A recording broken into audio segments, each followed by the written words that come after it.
हरे कृष्ण। शुभ राधाष्टमी व्रत की धन्यवाद, हार्दिक शुभकामनाएं सभी को। तो 23 सितंबर 2023 शनिवार सैटरडे श्री श्री राधाष्टमी व्रत, श्रीमती राधा रानी की आविर्भाव तिथि। तो भाद्र महीना अनुराधा नक्षत्र की अष्टमी तिथि राधा रानी की आविर्भाव तिथि, जन्म दिवस अर्थात आविर्भाव तिथि है। इस दिन गोलोकेश्वरी श्रीमती राधा रानी भाद्र महीना की इस अष्टमी तिथि के दिन, भाद्र महीना अनुराधा नक्षत्र के अष्टमी तिथि के दिन श्रीमती राधा रानी इस धरती में आविर्भूत हुई थी, हम जैसे बद्ध जीवों को कृपा करने के लिए, कृपा करके गोलोक में ले जाने के लिए श्रीमती राधा रानी आविर्भूत हुई थी भाद्र महीना अनुराधा नक्षत्र के अष्टमी तिथि के दिन। इसलिए इस तिथि को राधा अष्टमी तिथि कहा जाता है। तो इस तिथि के दिन हम राधा अष्टमी व्रत को पालन करते हैं। तो ये जो श्रीमती राधा रानी अत्यंत कृपामयी है, अत्यंत करुणामयी है, वो जीवों को विशेष कृपा, विशेष करुणा प्रदान करने के लिए इस धरती में अवतरित हुई थी इस तिथि के दिन, इस अनुराधा नक्षत्र भाद्र महीना अष्टमी तिथि के दिन। तो राधा अष्टमी व्रत उनकी इस आविर्भाव तिथि की अष्टमी तिथि का जो व्रत है, राधा अष्टमी व्रत के नाम से ख्यात है। तो ये राधा अष्टमी व्रत की अत्यंत महिमा है। जिस प्रकार राधा रानी की महिमा है, उसी प्रकार उनकी व्रत की भी महिमा है। तो शास्त्रों में, विभिन्न शास्त्रों में उनकी महिमाओं, ये राधाष्टमी व्रत की महिमाओं का वर्णन किए हैं। विशेष करके पद्म पुराण इत्यादि ग्रंथों में, शास्त्रों में वर्णन है। तो वहाँ पर राधाष्टमी व्रत की 10 महिमाओं का वर्णन किया गया है। तो आइए हम लोग श्रवण करते हैं उन 10 महिमाओं को कि क्या महिमा है और इस महिमाओं को पालन करने से क्या फल होता है, उसके बारे में भी आज हम लोग श्रवण करेंगे। तो आइए हम 10 महिमाओं को, राधाष्टमी व्रत की इन 10 महिमाओं को श्रवण करते हैं। तो कहा गया है कि 1000 एकादशी पर व्रत पालन करने से जो फल मिलता है, उनसे 100 गुना ज़्यादा फल मिलता है एक राधाष्टमी व्रत पालन करने से। एक राधाष्टमी व्रत पालन करने से करोड़ों ब्रह्म हत्या का पाप विनष्ट हो जाता है। विनष्ट यानी संपूर्ण रूप से नष्ट हो जाता है। एक नष्ट और एक विनष्ट। नष्ट मतलब उसका कुछ जड़ रह जाता है, लेकिन विनष्ट का मतलब वो संपूर्ण रूप से नष्ट हो जाता है। एक राधाष्टमी व्रत के प्रभाव से करोड़ों ब्रह्म हत्या का पाप विनष्ट हो जाता है। सुमेरु पर्वत तुल्य स्वर्णदान। सुमेरु यानी अत्यंत ऊंचा पहाड़, पर्वत के समान स्वर्णदान करने से जो फल प्राप्त होता है, उससे 1000 गुना फल प्राप्त होता है एक राधाष्टमी व्रत पालन करने से। एक राधाष्टमी व्रत करने से सहस्र कन्यादान का फल प्राप्त होता है। कन्यादान करना अत्यंत पुण्य है। तो 1000 कन्या, सहस्र यानी 1000 कन्यादान करने से जो फल प्राप्त होता है, वो एक राधाष्टमी व्रत के पालन से प्राप्त हो जाता है। एक बार राधाष्टमी व्रत करने से गंगा आदि तीर्थ स्थानों में गमन और स्नान का फल प्राप्त होता है। हम विभिन्न तीर्थ स्थानों में जाते हैं, वहाँ स्नान करते हैं पुण्य लाभ करने के लिए। तो उन तीर्थ स्थानों में जाकर स्नान करके हमें जो पुण्य लाभ होता है, प्राप्त होता है, एक राधाष्टमी व्रत पालन करने से वो सारा फल, सारा पुण्य हमें लाभ हो जाता है। अगर कोई अश्रद्धा के साथ, श्रद्धा नहीं है, भक्ति नहीं है, अश्रद्धा के साथ अगर कोई ये राधाष्टमी व्रत पालन करते हैं, तो वो अपने करोड़ों कुल के साथ, करोड़ों वंश के साथ विष्णु लोक में जाने का सुयोग्य बन जाते हैं। विष्णु लोक में जाने का उनको सुयोग मिल जाता है, टिकट मिल जाता है विष्णु लोक जाने का। यह व्रत के पालन से, राधाष्टमी व्रत के पालन से गोहत्या, ब्रह्महत्या जनित जघन्य पाप भी विनष्ट हो जाता है। नष्ट नहीं, विनष्ट हो जाता है, निर्मूल हो जाता है। गोहत्या, ब्रह्महत्या जनित जघन्य पाप राधाष्टमी व्रत के प्रभाव से विनष्ट हो जाता है। इस व्रत की महिमा को पाठ और श्रवण करने से उस व्यक्ति को नित्य काल तक वैकुंठ लोक में रहने की सुयोग प्राप्त होती है।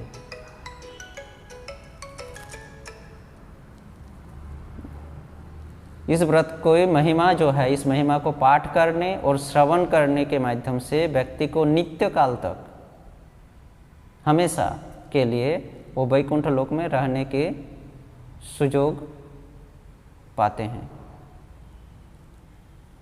तो ये 8 महिमा हम श्रवण किए राधाष्टमी व्रत को पालन करने से। अब राधाष्टमी व्रत को पालन न करने से क्या होता है?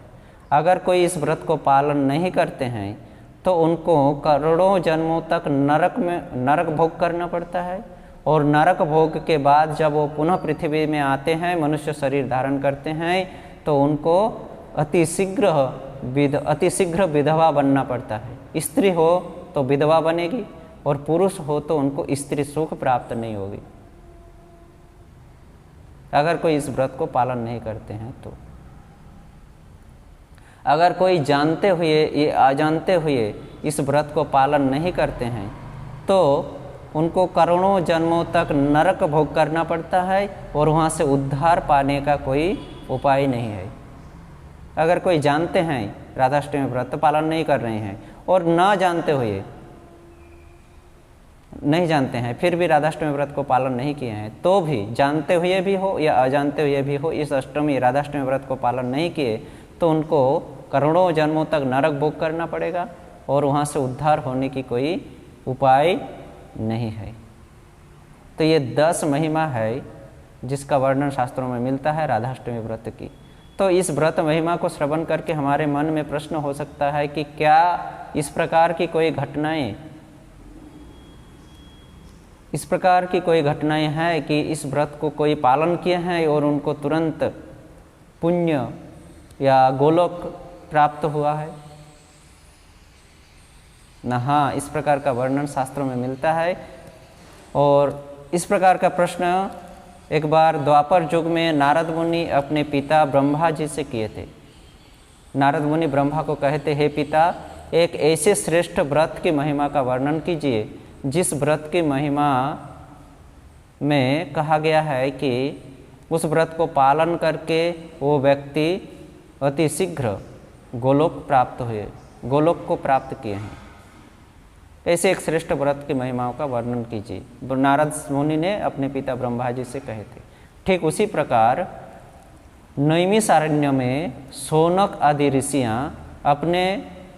आदि ऋषि सुत गोस्वामी से प्रश्न किए थे। ठीक एक ही प्रश्न कि हे मुनिवर, शौनक आदि ऋषिगण सुत गोस्वामी से कह रहे हैं कि हे मुनिवर, एक ऐसे श्रेष्ठ व्रत की महिमाओं का वर्णन कीजिए जिसके माध्यम से हमें ज्ञात हो कि इस व्रत को पालन करने से व्यक्ति अतिशीघ्र गोलोक प्राप्त होता है, व्यक्ति को अतिशीघ्र गोलोक प्राप्त होता है या गोलोक धाम पहुंच जाते हैं। एक ऐसे श्रेष्ठ व्रत की महिमाओं का वर्णन कर रही। तो सुत गोस्वामी शौनक आदि ऋषियों के इस प्रश्न से कहे कि पूरा काल, मतलब पूर्व में एक बार नारद मुनि अपने पिता ब्रह्मा जी से ठीक इसी प्रकार प्रश्न किए थे जिस प्रकार आप लोग मुझसे किए। तो उस समय ब्रह्मा ने अपने पुत्र नारद को जो श्रवण कराए थे, जो महिमा, वही महिमा में आज आप लोगों को श्रवण कराऊंगा। सुत गोस्वामी शौनक आदि ऋषियों को कह रहे हैं। तो सुत गोस्वामी शौनक आदि ऋषियों को जो कथा, जो वर्णन सुनाए थे, ब्रह्मा जी अपने पुत्र नारद को जो कथा श्रवण कराए थे, आज हम लोग वही कथा श्रवण करेंगे। ब्रह्मा नारद को कह रहे हैं या सुत गोस्वामी शौनक आदि ऋषियों को कह रहे हैं, एक ही कथन ब्रह्मा जी नारद को कह रहे हैं कि किसी एक कल्प के कृत युग में, किसी एक कल्प के कृत अर्थात सत्य युग में किसी एक नगर में एक परमा सुंदरी स्त्री रहती थी। वो अत्यंत गुणवती थी, अत्यंत सुंदरी थी, चंद्रवदनी, मृगनयनी, दीर्घकेशी, परमा सुंदरी थी और गुणवती थी। उनकी नाम थी लीलावती। लेकिन लीलावती अत्यंत सुंदर और गुणों के होते हुए भी उनकी एक दोस्त थी। वो देह उपजीविका करके जीवन यापन करती थी। देह उपजीविका यानी वेश्यागिरी करके वो जीवन निर्वाह किया करती थी। ये उनकी दोस्त थी। इस प्रकार से जीवन निर्वाह करते करते, देह उपजीविका करते करते उनका 12 साल बीत गया। और 12 साल जब बीत गया, उनके नगर, उनके गांव के लोग उनको धिक्कार करते थे, असम्मान करते थे। तो वो उनको सुनकर एक दिन 12 साल के बाद उनके मन में खेद हुई कि मैं क्या किया अपने जीवन में, हमें सब लोग धिक्कार देते हैं, अपमान करते हैं। मेरा 12 साल मैं अपना 12 साल ऐसे ही गंवा दिया। तो इस प्रकार से दुखी होकर उन्होंने प्रस्ताव लिया कि मैं अपना गांव और नगर को छोड़कर दूसरे नगर में चला जाऊंगा और वहां जाकर मैं इस अपमान से बचकर सुख से जीवन निर्वाह करूंगा। तो लीलावती इस प्रकार से प्रस्ताव लेकर वो अपने नगर और गांव को छोड़ दिए। और छोड़कर जब वो रास्ते में चल रहे थे तो एक जगह में आकर देखें कि नदी के तट पर कोई सारे स्त्री पुरुष एक साथ एकत्रित होकर कुछ पूजा पाठ इत्यादि कर रहे हैं। तो ये देखकर उनके मन में जिज्ञासा हुई और वो वहाँ पर इस जिज्ञासा को लेकर पहुँचे उन स्त्री पुरुषों के झुंड में। और वहाँ पर आकर देखें कि वहाँ पर नदी के तट में स्त्री पुरुष एक साथ एकत्रित होकर, जमुना नदी के तट में स्त्री पुरुष एकत्रित होकर सामने एक चित्रपट यानी फोटो, जिसको कहा जाता है फोटो फ्रेम, चित्रपट रखकर उनकी पूजा कर रही है। तो यह देखकर उनके मन में जिज्ञासा हुई और वहाँ पर उपस्थित स्त्रियों से, दूसरी स्त्रियों से पूछे, व्रत में रत जो स्त्रियाँ थी उन स्त्रियों से पूछे कि आप लोग एक कौन सी व्रत, कौन सी पूजा कर रही हो। तब वहाँ में उपस्थित नारियों ने, स्त्रियों ने उनको कहा कि क्या तुम कहाँ से आई हो, तुमको पता नहीं है कि आज भाद्र महीना अनुराधा नक्षत्र की अष्टमी तिथि है। आज की इस तिथि के दिन गोलोकेश्वरी श्रीमती राधा रानी इस धरती में आविर्भूत हुई थी। आज उसका जन्मदिन, आविर्भाव तिथि है। हम लोग उन्हीं के जन्म दिवस, आविर्भाव तिथि व्रत का पालन कर रहा हूँ। क्या तुम्हें ये पता नहीं है? तो आओ, पता नहीं है तो क्या हुआ, तुम भी आओ। जब आ ही गए तो हम लोगों के साथ मिलकर ये व्रत का पालन करो, ये अत्यंत श्रेष्ठ व्रत है। आओ हम लोगों के साथ ये व्रत पालन करो। तो उनके मन में इच्छा हुई और तीव्र इच्छा हुई तो कि मैं अपना 12 साल व्यर्थ गंवा दिया, वेश्यागिरी करके गंवा दिया। मैं तो कभी पूजा पाठ व्रत इत्यादि की ही नहीं, मैं तो इससे घृणा करता था। आज मुझे सुयोग मिला है इन जमुना नदी के तट में इस प्रकार व्रत करने की, तो मैं भी व्रत कर लेता हूँ ताकि कुछ पुण्य तो हो जाए मेरे जीवन में, कुछ तो पुण्य कर लूँ। इस प्रकार सोचते हुए वो जमुना नदी में स्नान की, उन स्त्रियों के साथ मिलकर राधाष्टमी व्रत की पालन की। वो सुबह सुबह निकली थी अपने गांव, अपने नगर को छोड़कर, भूखी प्यासी थी, अभी तक कुछ खाई पी नहीं थी, व्रत की, अभी तक निर्जला निराहार में थी। दिन भर रात भर वो निर्जला रही, निराहार रही, व्रत को पालन की। और दूसरे दिन वो वहाँ से उस स्थान को त्याग कर अपने गंतव्य स्थान, वो जहाँ जाने के लिए सोची थी, दूसरी नगर, वहाँ जाने के लिए प्रस्थान की। वो रास्ते में चल रही थी, भूखी प्यासी थी। अचानक उनको एक सांप डंस लेते हैं। पहले से ही भूखी प्यासी थी, थकी थी, व्रत की हुई थी, और ऊपर से सांप का डंसते ही वो मिट्टी में वहाँ पर गिर जाती है और गिरते ही उनका प्राण निकल जाता है। वहीं पर वो मृत्यु वरण करते हैं, मृत्यु को प्राप्त कर लेती है वहीं पर। और मृत्यु प्राप्त होते ही तुरंत जमदूत आकर उनके सूक्ष्म देह, लीलावती की सूक्ष्म देह को बांध लेते हैं। क्योंकि जमराज के पास लीलावती की जो पूर्व कृत कर्म, जघन्य कर्म, पूर्व जीवन का जो कर्म था, उनका लिस्ट, उनका प्रूफ, प्रमाण जमराज के पास था, जमदूतों के पास था। वो उन लिस्टों को लेकर, लिस्ट के अनुसार उनको लेने के लिए आए थे। जैसे ही मृत्यु हुई उनको बांध लिए। लेकिन इसके पहले जो एक पुण्य कर्म की है, एक श्रेष्ठ कर्म, श्रेष्ठ व्रत का पालन की है, इसका लिस्ट, इसका प्रमाण जमदूत के पास नहीं था। उनको बांध लिए। परंतु जैसे ही बांधे उसी समय विष्णुदूत वहाँ पर पहुँच जाते हैं और पहुंचकर जमदूत को कह रहे हैं, तुम लोग ये क्या कर रहे हो, इसको तुम लोग नहीं ले जा सकते हो, ये पुण्यवती है, लीलावती अत्यंत पुण्यवती है, इनको तुम लोग नरक नहीं ले जा सकती हो, ये गोलोक जाने वाली है, हम लोग इसे गोलोक ले जाने के लिए आए हैं। जमदूत कहे कि नहीं, हम लोगों के पास प्रमाण है, प्रमाण पत्र लेकर हम लोग आए हैं और उस प्रमाण पत्र के अनुसार हम लोग इसे बांध कर हमारे प्रभु यमराज के पास लेकर जाएंगे। ये अपना पूरा जीवन जघन्य घृणित कर्म से व्यतीत किया है, कभी कोई पुण्य कर्म किया ही नहीं है जीवन में। तो विष्णुदूत कहे कि आप लोगों के पास इसके आगे जीवन का प्रमाण है, लेकिन अभी का प्रमाण पत्र आपके पास है ही नहीं। कल अनुराधा नक्षत्र अष्टमी तिथि गोलोकेश्वरी श्रीमती राधा रानी की आविर्भाव तिथि थी और ये इस राधा अष्टमी व्रत को इसने पालन की है निर्जला निराहार रहकर। तो इस प्रकार की श्रेष्ठ व्रत को पालन करने से ये पूर्वकृत सभी पापों से मुक्त हो चुकी है संपूर्ण रूप से। ये अभी नरक जाने की योग्य नहीं है, ये गोलोक जाने की योग्य है। इस प्रकार जब राधाष्टमी व्रत की महिमा सुनाए, जमदूत को भी पता था राधाष्टमी व्रत की क्या प्रभाव है। जमदूत तुरंत लीलावती को वहीं पर छोड़कर जमदूत वहाँ से चले जाते हैं। विष्णुदूत उनको एक स्वर्ण निर्मित सुंदर रथ पर बैठाकर गोलोक में लेकर आते हैं।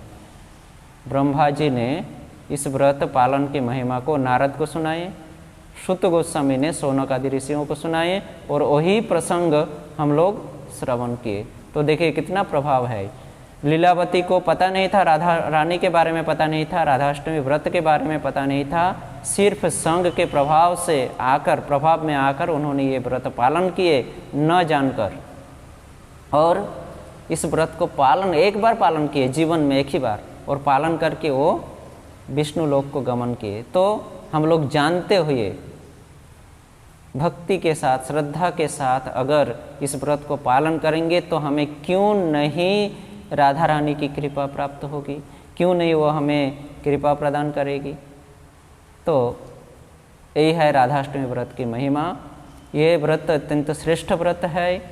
इस व्रत को पालन करने से श्रीमती राधा रानी संतुष्ट होती है, भगवान श्री कृष्ण संतुष्ट होते हैं।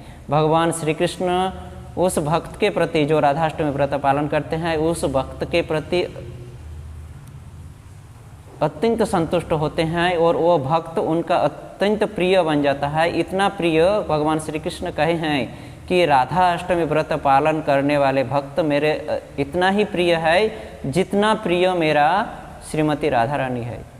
अर्थात श्रीमती राधा रानी के समान प्रिय बन जाते हैं वो भक्त जो भक्त राधाष्टमी व्रत को पालन करते हैं। तो सभी भक्तों से मेरा निवेदन है, करजोड़ निवेदन, ये राधाष्टमी व्रत 23 सितंबर सैटरडे को है। आप सभी इस व्रत को पालन करिए और अपने जीवन को धन्यातीत कीजिए, गोलोक धाम को जाने की सुयोग बनिए और श्रीमती राधा रानी भगवान श्री कृष्ण की अशेष कृपा को प्राप्त कीजिए।